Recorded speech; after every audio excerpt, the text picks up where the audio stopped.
240 campers saw something that was never supposed to be witnessed. There were no television cameras, no newspaper reporters, no official record of any kind. Just a basketball court, a teenager who said the wrong thing to the wrong man, and 10 minutes that erased a future that had been building for 4 years. Deerfield, Illinois. Nike Skills Academy, Deerfield High School Gymnasium. August 14, 2001. Tuesday afternoon. 2:15 in the afternoon. And the gym smells the way every serious basketball gym smells. Rubber soles against hardwood, the sharp sting of athletic tape, and underneath it all, something older and harder to name. The particular combination of effort and consequence that settles into a building after enough years of men trying to prove something. Overhead, industrial fans push the thick August air from one end of the space to the other without making it any cooler. Outside, the temperature has climbed past 94 degrees. Inside, it feels worse. 240 of the best high school basketball players in the country fill the bleachers and the sidelines. They have come from 31 states. They have been selected from hundreds of applications.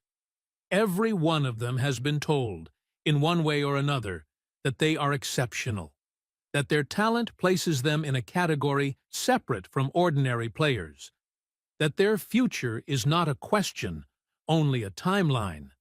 They are wrong about some of that. They don't know it yet. The camp has been running for 4 days. Skills sessions in the morning, competitive drills in the afternoon, film study after dinner. The coaching staff is composed of college assistants and former professionals, men who understand the game at a level most of the campers will spend their entire lives trying to reach. The curriculum is rigorous, structured, and intentional. Today, however, the schedule has been altered. Today, there is a guest. And Michael Jordan stands near the half-court logo in a white Nike training shirt and black shorts. He is 38 years old. He stands 6 feet 6 inches tall and weighs 216 pounds. He retired from professional basketball for the second time 14 months ago, in January of 2000, after 3 seasons with the Chicago Bulls, produced 3 more championships, bringing his total to 6. He has not played in a professional game in over a year. He is here at the camp as a favor to the brand, as an ambassador, might as a symbol of what this kind of development produces. He is here to say a few words, perhaps demonstrate a drill, shake some hands, and remind these young players what the ceiling of their profession looks like in person. He is not here to play. What Michael Jordan looks like in person, for the first time, is an experience that nobody who has been through it describes the same way twice. Photographs and television do not prepare you. The combination of size and proportion and the way his shoulders sit, the way he carries his weight. There is a quality of physical presence that cannot be transmitted through a screen. Several campers who are standing near him when he arrives stop talking mid-sentence.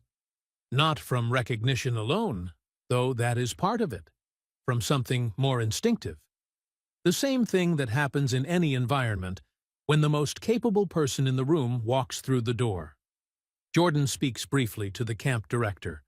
"See a man named Gerald Watkins, who has been running Nike programs for 11 years. He is relaxed, unhurried, genuinely interested in what he sees on the court. He watches a group of guards running a pick-and-roll drill and offers a quiet correction to the ball handler about his footwork. The assistant standing nearby writes it down immediately. In the bleachers, the campers watch all of this with the focused attention of young men who understand they are in the presence of something significant. All of them except one. Devin Harris is 17 years old.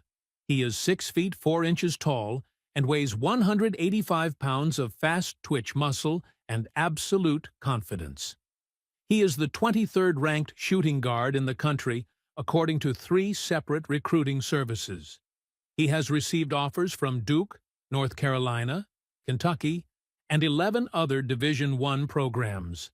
He is from Atlanta, Georgia, and he has been told since the age of 12 that he is going to be a professional basketball player. Why, he has been told this by coaches, by scouts, by his father, by the journalists who have written profiles of him in regional sports publications, and most importantly, by himself. He has told himself this so many times, and had it confirmed so many times, that it has stopped feeling like a goal and started feeling like a fact, like something that has already happened and is simply waiting for time to catch up. But Devin Harris does not carry himself with the hunger of someone who is trying to make something happen.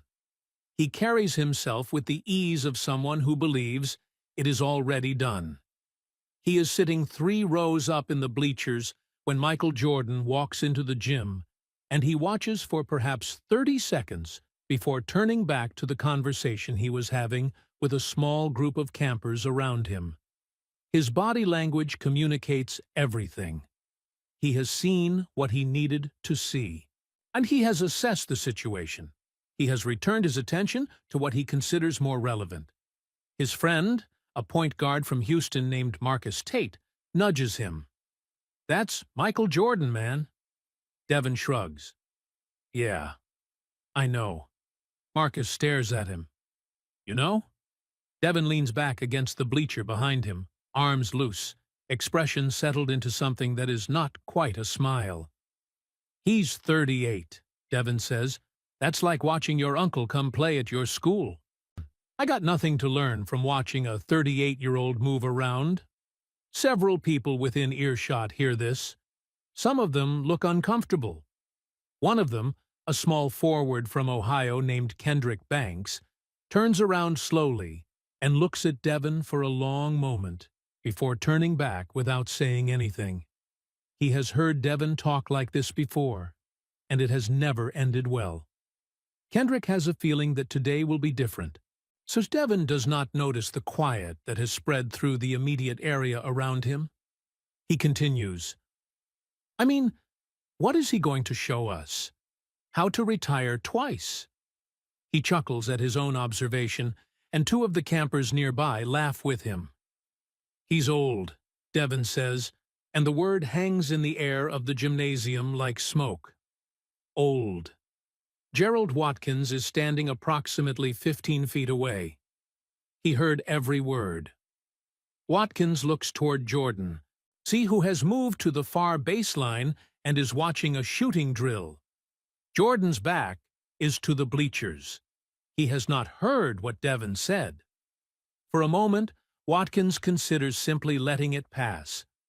He considers the optics of what he is about to do, the liability, the possibility that this goes badly in a direction he cannot predict. Then he makes a decision. He walks to the center of the gym and raises his voice. "Bring it in."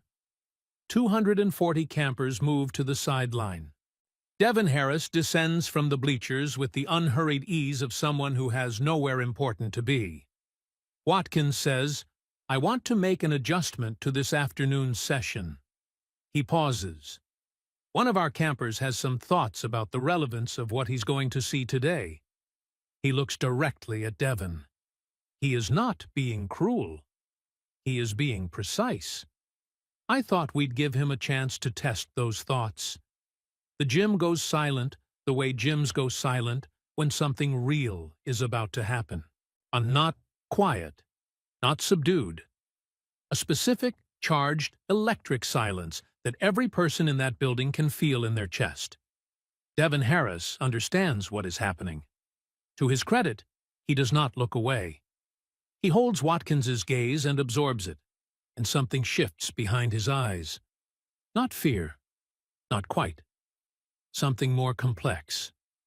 The first flicker of doubt in a mind that has not entertained doubt in a very long time. Michael Jordan turns around. He has heard none of this. He simply turns in response to the gathering of players. He looks at Watkins, and Watkins walks over and speaks to him in a low voice. Jordan listens. His expression does not change. He looks at Devin Harris once, briefly. Then he nods. He picks up a basketball from the rack near the baseline. "Devin Harris," Gerald Watkins says, "this is your opportunity. 1-on-1. Half court. Make it, take it. First to 5 baskets." 240 campers stand along the sidelines. So no one is looking at their phone. No one is talking. No one is doing anything except watching. Devin walks to center court. He has played in front of crowds before. He has played in state championship games, in AAU tournaments with college coaches lining the baseline 3 rows deep, in showcase events specifically designed to put prospects under pressure. He does not get nervous. He has never gotten nervous. This is something he considers a competitive advantage, so something he mentions in the recruiting profiles written about him. Unflappable under pressure. High basketball IQ, elite competitive makeup. Michael Jordan bounces the ball twice and checks it to Devin. Devin slaps the ball back. Jordan is 38 years old. He has not played a competitive professional game in 14 months. He is at a high school basketball camp in Deerfield, Illinois, on a Tuesday afternoon in August, wearing a training shirt. By every reasonable measurement of the situation, so this should not be a contest. Jordan takes one dribble to his left. Devin mirrors the movement, his feet quick and correct, his hands active. His defensive technique is clean. His coaches have worked on it. It shows. Jordan stops. Devin stops with him. For 2 seconds, nothing happens. Jordan holds the ball at his hip. His eyes are on Devin's chest, the way he was taught, the way he has always watched defenders, reading the body rather than the head, which fakes. But Devin shifts his weight slightly to his left, overcommitting by a fraction that would be invisible to anyone who did not spend 30 years studying the geometry of 1-on-1 basketball. Jordan sees it. He drives right. Devin recovers, which is the correct response, and he recovers well, faster than most players his age would manage. But the drive is not the move. The drive is information. Jordan gathering data about how Devin responds to pressure, mapping the edges of his reflexes, finding the seam between what Devin can do and what Devin believes he can do. Jordan pulls up in the mid-post. The shot goes in without touching the rim. Devin takes the ball to the top of the key. He says nothing. His expression has not changed. He drives left, gets a step, rises for the pull-up. The ball hits the back of the rim and bounces away. Jordan catches the rebound. What follows over the next 8 minutes and 40 seconds will be discussed in the memories of everyone who witnessed it for the rest of their lives. Not because of highlights, not because of spectacular dunks or impossible acrobatics. What happens is more unsettling than any of that, because it is methodical, and it is quiet, and it is relentless, and it is the specific cruelty of someone showing another person not just that they cannot win, but precisely why. Each possession is a lesson. And each stop is a demonstration. Jordan does not beat Devin with athleticism. He does not overpower him. He beats him by knowing, each time, exactly what Devin is about to do before Devin does it, and placing himself, calmly and without urgency, in exactly the position that makes what Devin is about to do useless. Devin drives, and Jordan is already in the help position. Devin pulls up, and Jordan contests without leaving his feet, his hand in the precise right place, a presence rather than a block. Devin tries to use his quickness at the top of the key, and Jordan slides with him step for step, not matching his speed so much as removing the places his speed is designed to go. 3-0. 4-0. Devin calls for the ball with anger now, a controlled anger, the anger of a very competitive young man who has never lost this clearly, and cannot locate the reason. His footwork is correct. His reads are correct. His decision-making is technically correct. See, he is being beaten not by mistakes, but by something he has no framework to identify. Jordan gets to 4 baskets. One more wins it. He holds the ball at the elbow. Devin is in front of him, his hands up, his stance correct, doing everything his coaches have spent 4 years teaching him to do. The gym is so quiet that the sound of Devin's sneakers on the hardwood is audible from the far baseline. Jordan pump fakes. Devin does not leave his feet. He has been coached too well for that. He knows the pump fake.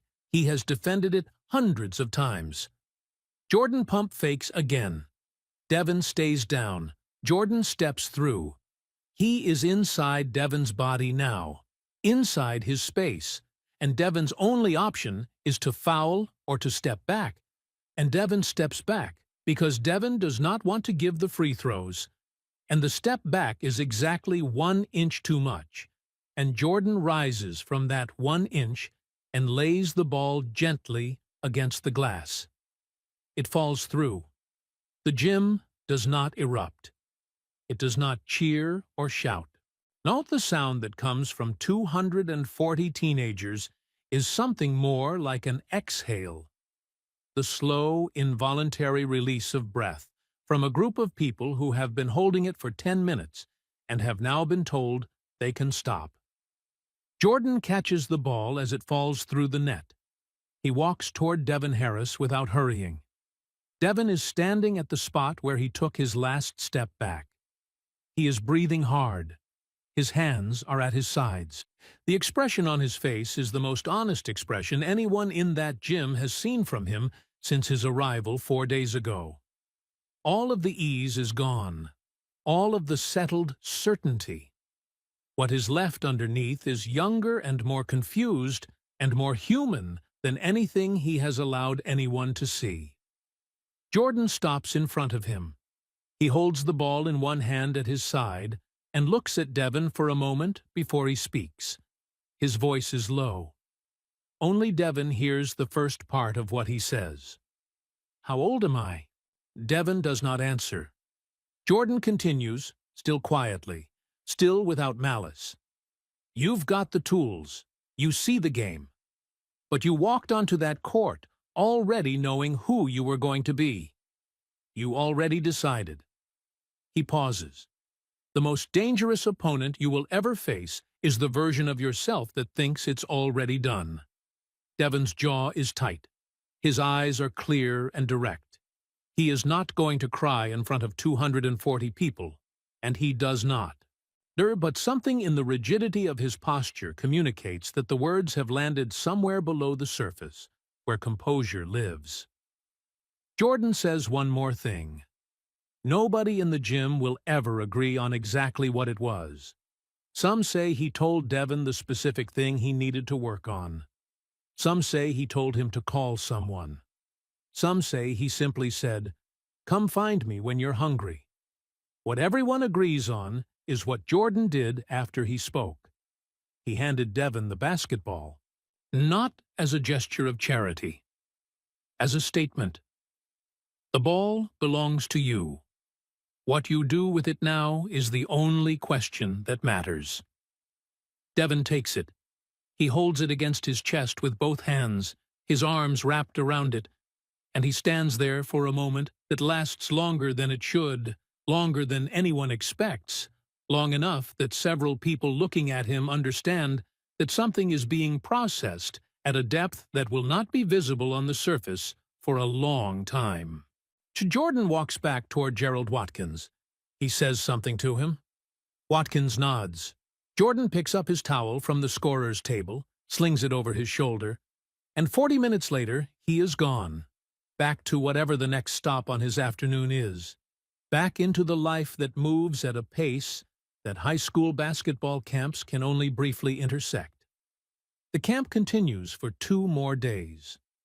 Devin Harris finishes the week. He does not play with the same ease he arrived with. And the scouts watching the afternoon sessions notice the change. The word they use in their private notes is not a harsh one. They write tightness. They write hesitant. The word beneath those words, the one they do not write because they have no evidence yet, is doubt. Devin commits to a program that fall, not one of the schools that had offered him. A smaller program. His camp film from that week is not circulated the way it might have been. See, the whispers that travel through the recruiting community are not about his skill. They are about a different quality, a question that no one can quite quantify and no one can quite dismiss. He plays 4 years of college basketball. He is good. He is never what that August in Deerfield suggested he could have been. Whether that is a fair judgment or not is something his coaches and his teammates will debate for years. What is not debatable is that something shifted in him on that Tuesday afternoon. Something got harder to access. The ease became effort. The certainty became calculation. He never plays professionally. No cameras recorded the 10 minutes in Deerfield. No article was ever published. The camp staff does not discuss it officially. But 240 players who were in that gymnasium that afternoon carry the memory of it as clearly as they carry anything. Whereas they carry the specific image of Devin Harris holding that basketball against his chest. They carry the sound of that final basket falling through the net.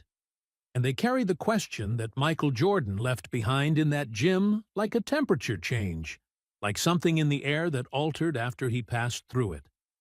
How old am I? The question was not really about his age.